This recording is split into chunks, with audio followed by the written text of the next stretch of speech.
Hello friends, welcome back to my channel.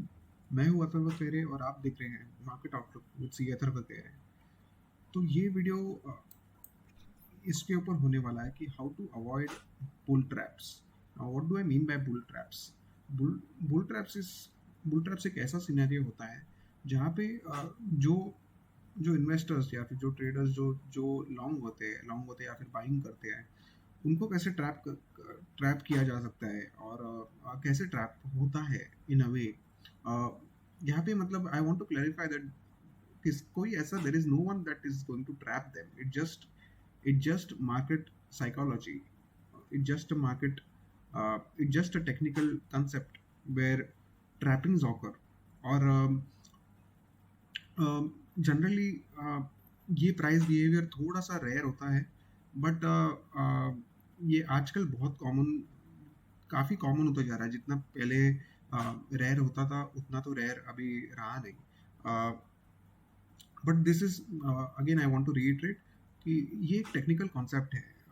अगर ये concept को आप सीख सीख गए तो ना कि आप ये ट्रैप जैसे सिनेरियो से बच सकते हो, बल्कि बट आप इसमें कुछ शॉर्टिंग अपॉर्चुनिटी भी ढूंढ सकते हैं। तो वो थोड़ा डिफरेंट डिफरेंट कंसेप्ट है, उसमें हम कभी और बात करेंगे।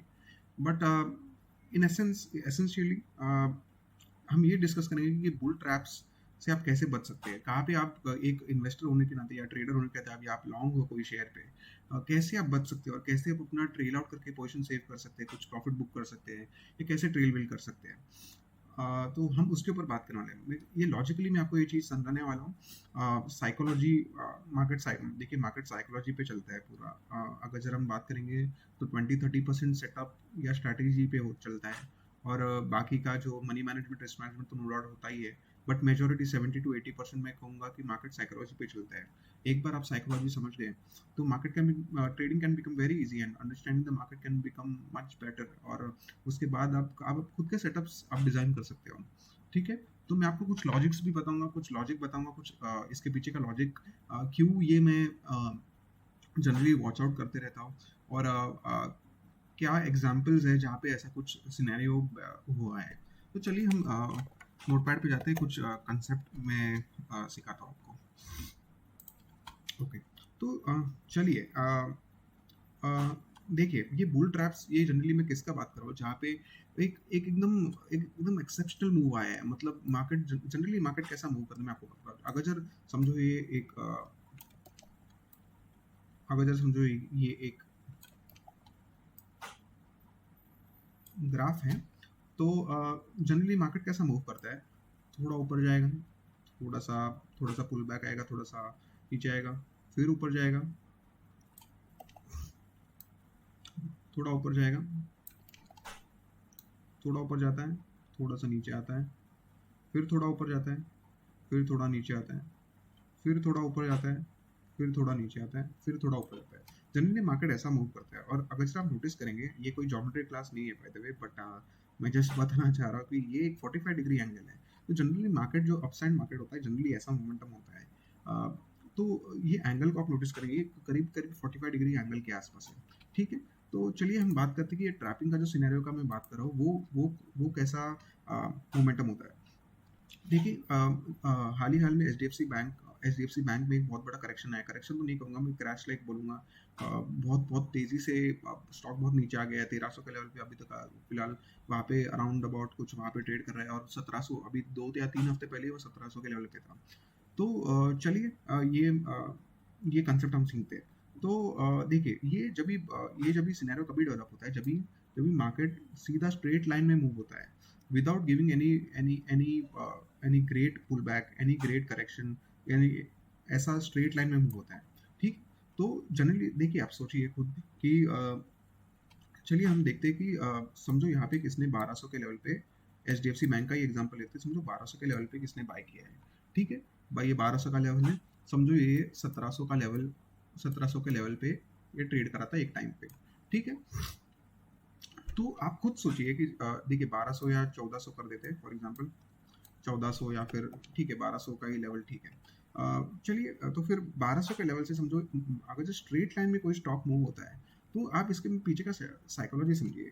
देखिए 1200 से अगर जो 1700 पे स्टॉक गया है और अगर जो 1700 का लेवल पे पिछले टाइम से शार्प सेलिंग आ चुका है, प्रॉफिट बुकिंग कह सकते हो या शार्प सेलिंग आ चुका है, तो प्रोबेबिलिटी इज वेरी हाई कि ये होल्ड नहीं करेगा। क्यों नहीं होल्ड करेगा, इसका रीजन क्या है? बिकॉज बिकॉज अगरचर मार्केट समझो 1200 से लेके 1300 के आसपास आता, यहाँ पे थोड़ा सा नीचे आता, फिर एक बड़ा मोमेंटम कर देता और थोड़ा नीचे आ जाता, फिर बड़ा मोमेंटम कर देता और 1700 के आसपास आता। तो इसका मतलब ये है कि ये जो स्विंग्स होते हैं जहाँ से मार्केट ने एक नया हाई मारा है, these can act as support. ठीक है, तो अगर जब मार्केट स्ट्रेट लाइन में मूव किया है, ऐसा 1200 से 1700 स्ट्रेट लाइन में मूव किया है, और अगर जब मार्केट यहाँ से तेजी से करेक्शन आता है, तो ये जनरली होल्ड नहीं कर पाया। इसका रीजन ये है, बिकॉज देखिए आप खुद सोचिए कि 1200 से कोई कोई ये स्टॉक लेके बैठा है, ठीक है, 1700 के लेवल तक वो गया है, उसको भी दिख रहा है कि यहाँ से शार्प सेलिंग है, यहाँ से कोई एक रेजिस्टेंस है, यहाँ से एक प्रॉफिट बुकिंग आ सकता है, सेलिंग प्रेशर आ सकता है। तो आप खुद सोचिए 1200 से कोई 1700 के लेवल पे कोई प्रॉफिट बुक क्यों नहीं करेगा? और अगर जब प्रॉफिट बुकिंग करता है, तो प्रॉब्लम क्या होता है कि ये 1200 के लेवल से देखिए स्टॉक ऐसा स्ट्रेट लाइन में ऊपर जाता है, तो आप न्यूज़ में देखोगे बहुत बड़ा यूफोरिया होता है कि ये कुछ ऑर्डर बुक बढ़ गया है, कुछ न्यूज़ न्यूज़ का कुछ इम्पैक्ट दिखा देते हैं सीएम, ऐसा कोई चैनल्स का नाम तो लेना नहीं चाहूँगा, बट कोई ऐसे चैनल्स पे दिखा देते कि अच्छा ऑर्डर बुक बन गया है, बहुत अच्छे रिजल्ट्स आने वाला है, ये वट एवर। तो ये 1300 का लेवल, 1400 के लेवल, 1500 के लेवल, जो भी लोग यहाँ पे बाय कर रहे हैं, देखिए, तो फिर ये लोग ये रीजन की वजह से बाय कर रहे हैं, बिकॉज ये स्टॉक ऊपर जा रहा है और ये ऊपर ही जाएगा, तुम ये उसके रीजन से बाय करते हो। तो जनरली क्या होता है, 1700 के लेवल से जब भी ये करेक्शन होना चालू हो जाता है, ये जो सारे सेलर्स होते हैं ये पैनिक कर जाते हैं। ये लोग जो 1200 के लेवल पे जो बाय कर रहे हैं, वो लोग भी प्रॉफिट बुकिंग करना स्टार्ट कर देते हैं। इसका इसका इसकी वजह से क्या होता है, एक चेन रिएक्शन होता है और ये बहुत तेजी से नीचे आता है, तेजी से करेक्ट होता है। और आप बिलीव नहीं करोगे कि ये ऐसा scenario not just in HDFC bank, ये और भी 2-3 बार हुआ है। मैं आपको एग्जांपल बताऊंगा, ठीक है, तो वीडियो एंड तक देखना। इसमें बहुत सारे चीज़ आप सीख पाओगे, मैं एग्जांपल्स की तरफ अभी जाऊंगा। तो ये कंसेप्ट है, इसकी वजह से ये जनरली होल्ड नहीं करता। तो ये सिनेरियो में आपको बचे रहना है। ये सिनेरियो में कभी अपने को अभी समझो स्ट्रेट लाइन में कोई स्टॉक स्टॉक जा ही रहा है, जस्ट लाइक ये एग्जांपल में स्ट्रेट लाइन में जा रहा है, तो उसको छोड़ देना चाहिए। उसको कुछ बाय करने का जरूरत नहीं है, उसको जाने दो। रिट्रेसमेंट आएगा तो देख देख के बाय कर सकते हैं, बट ऐसा स्ट्रेट लाइन में जा रहा है स्टॉक, तो उसको छोड़ देना चाहिए। देखिए सिंपल सा हिसाब है। कोई चलती गाड़ी में या चलती ट्रेन में कोई चढ़ना नहीं चाहता, कोई चढ़ने को ट्राई नहीं करता, ठीक है, और जनरली कोई ये करता नहीं है। तो फिर जस्ट लाइक इन मार्केट्स ऐसा कुछ करना नहीं चाहिए। मैं तो ये ओपिनियन का हूँ कि ऐसा कुछ करना ही नहीं चाहिए, because it can lead to. देखिए आप खुद सोचिए 1700, मुझे मुझे और भी लोग पता है, देखिए मुझे बहुत सारे लोग पता है जो एचडीएफसी बैंक 1700 के लेवल पे भी वो लोग बोल देते हैं कि हाँ 1700 से बहुत ऊपर चले जा सकता है, 2000 तक जाएगा, जो भी है वॉट। तो ठीक है दोस्त, देखिए अभी प्रॉब्लम क्या होता है कि 1700 से लेवल से इतना तेजी से ये करेक्शन आता है, उनका तो वो होल्डिंग में बैठ जाता है, फिर वो स्टॉक वो कभी निकल नहीं पाते। आप खुद सोचिए, जो 1700 के लेवल पे बाय करके बैठा है, 1600 के लेवल पे बाय करके बैठा है, अभी 1350 के आसपास कुछ स्टॉक ट्रेड कर रहा है, उसके वो होल्डिंग में बैठ गया और वो ट्रैप हो गया। अभी वो कभी निकल पाएगा, उसके उसके और उसके प्राइस पे आने के लिए मार्केट को बहुत स्ट्रगल करना पड़ेगा, उसको प्राइस पे आने के लिए। ठीक है, तो ये कंसेप्ट है। तो चलिए हम एग्जाम्पल्स के पास मुड़ते हैं। एग्जाम्पल्स में आपको बताना चाहूंगा, चलिए, तो ये एग्जांपल्स के आसपास मुड़ते हैं। आप ये जरा चार्ट को नोटिस करिए। देखिए एचडीएफसी बैंक का मैंने चार्ट लगाया है और ये वीकली टाइम फ्रेम पे मैंने लगाया है, ठीक है। तो ये 1460 के लेवल से आसपास ये स्टॉक सीधा 1710 के लेवल पे विदाउट गिविंग एनी रिट्रेसमेंट, आप देखिए कितनी ग्रीन कैंडल्स है यहाँ पे, 1 2 3 4 5 6 7 8 9 ग्रीन कैंडल्स बने हैं। और अगर सर आप नोटिस करेंगे, तो ये पिछले टाइम 1700 के लेवल से शार्प सेलिंग आया था, सेकेंड टाइम आया 2-3 बार, 3-4 बार, मतलब ये बहुत वेरी ऑब्वियस है कि ये 1700 का लेवल एक अच्छा रेजिस्टेंस है ये स्टॉक के लिए। फिर भी ये स्ट्रेट लाइन में चले गया। और अब देखिए कि कितना तेजी से ये मोमेंटम किया है, कितना तेजी से ये नीचे आ गया है, ठीक है। और ये 1400 जहाँ से मोमेंटम स्टार्ट हुआ उससे भी नीचे आ गया है। मतलब देखिए इतना 3-4 हफ्ते में ये मोमेंटम हो गया है, ठीक है। कितना बड़ा मोमेंटम हो गया कि मतलब it will not give you any time to exit your position if you are not trailing it properly. Okay, तो ये एक एग्जांपल हो गया। देखिए अगर सर आप इसका एंगल भी देखेंगे 90 डिग्री मोमेंटम में चले गए हैं, तो जनरली ये सस्टेन नहीं करते हैं, ठीक है। तो हम नेक्स्ट एग्जांपल के आसपास बढ़ते हैं। तो चलिए मैं आपको एक इंटरेस्टिंग स्टोरी बताता हूँ कि मैंने डॉक्टर रेडीज में आई थिंक लास्ट ईयर मैंने कुछ पोजीशन बनाया था। मैं बताता हूँ आपको मैंने कहाँ बनाया था और कहाँ पे। कहीं ना कहीं मैंने ये कैंडल या ये यहाँ आसपास मैंने पोजीशन बनाया था, ठीक है। मुझे लग रहा था कि हाँ चलो ये अच्छा मोमेंटम कर सकता है, और इसने अच्छा मोमेंटम किया भी इनफैक्ट।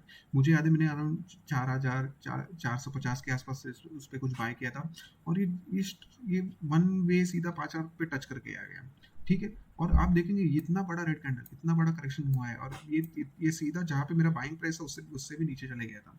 तो मैंने यहाँ पे ट्रेल किया था, तो मैंने ट्रेल प्रॉपरली मैं नहीं एक्चुअली कर पाया था, तो मैं कॉस्ट टू कॉस्ट यहाँ पे निकल गया था। तो बट आप देख सकते हैं कि इतना बड़ा मोमेंटम हो गया था, बिकॉज बिकॉज ये एक स्ट्रेट लाइन में मूव किया था, एकदम 90 डिग्री एंगल पे मूव किया था। तो ये हो सकता है। हम और एक एग्जाम्पल के पास बढ़ते हैं। अदान एडियंट अडानी एंटरप्राइजेस का भी एक एग्जांपल है, बहुत अच्छा एग्जांपल है ये भी। अगर आप इसका भी नोटिस करेंगे, देखिए, तो चलिए हम देखते हैं। देखिए 128 रुपीज से आसपास से लेके करीब ना करीब 4,500 के आसपास ये गया था। और अगर आप इसका इसका देखेंगे, हाँ नो डाउट इसमें थोड़ा थोड़ा रिट्रेसमेंट आया है, बट अगर ये इनिशियल मोमेंटम देखेंगे, स्केल ऑफ मोमेंटम देखेंगे, 130 रुपये से 4,050, 4,500, मतलब ये क्या क्रेजी मोमेंटम है। और जैसे ही कुछ नेगेटिव सिनेरियो बनता है तो कितना शार्पली नीचे आता है। अगर जब नोटिस करेंगे 4,500, 600 या 4,200 से आसपास से लेके ये 1,000 रुपये का लो मारा था। मतलब अब इट्स क्रेजी कि मतलब ऐसा ऐसा मोमेंटम भी आ सकता है, बट ये जनरली होता रहता है। और बिटकॉइन का भी कुछ कहीं ना कहीं वैसे ही हुआ था। बट बिटकॉइन को मैं ज़्यादा इतना ट्रैक नहीं करता हूँ, बट बिटकॉइन के पे भी ऐसा ही कुछ मोमेंटम हुआ था। और तो जनरली 90 डिग्री कभी भी याद रखना, 90 डिग्री मोमेंटम में कभी भी वो स्टॉक का प्राइस सस्टेन करना बहुत डिफिकल्ट हो जाता है। और जब भी ऐसा कुछ आपको मोमेंटम दिखे, then you should be very ready, you should be very quick कि आपको ट्रेल करना चाहिए, या फिर वो स्टॉक को छोड़ देना चाहिए। कभी अच्छे लेवल पे आएगा तो देखेंगे, नहीं तो छोड़ देंगे। बहुत सारे स्टॉक्स होते हैं तो उसमें इन्वेस्ट या ट्रेड कर सकते हैं। ठीक है। आई होप ये आपको कंसेप्ट अच्छा लगा हो। वीडियो अच्छा लगा तो लाइक एंड शेयर करो फ्रेंड्स। मिलते हैं नेक्स्ट वीडियो में। Bye bye.